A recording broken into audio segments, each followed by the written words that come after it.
Welcome to Daily Plunge.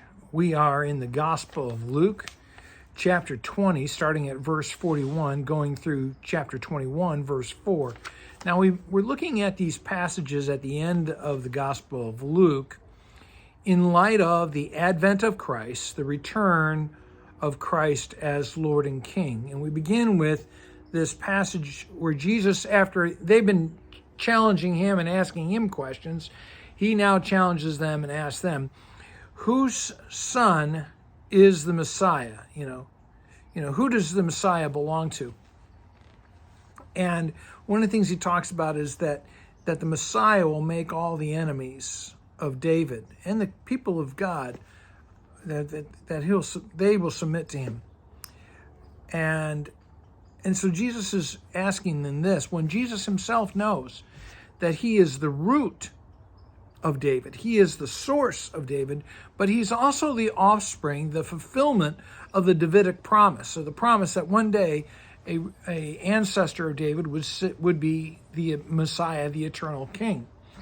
Revelation 22, verse 16 talks about how he is the root and the branch of David.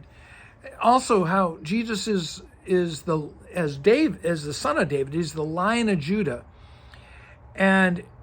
And how is Jesus the Lion of Judah? In the first coming, he died on the cross so that he was also the Lamb of God. But in his second coming, and this is what they expected at the time then, but it's in his second coming that he will come with the full force of God's kingdom.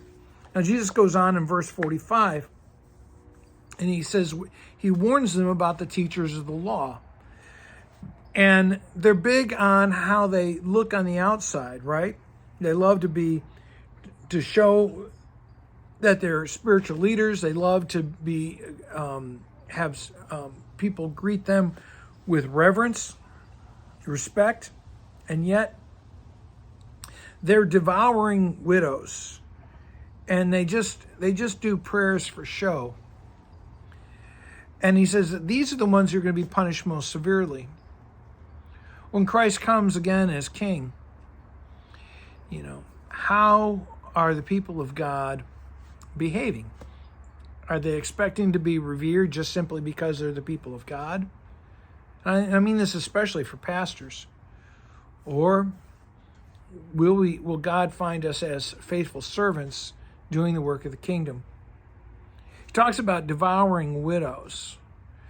And then the next passage shows a widow who is giving up all that she has to worship, to honor God.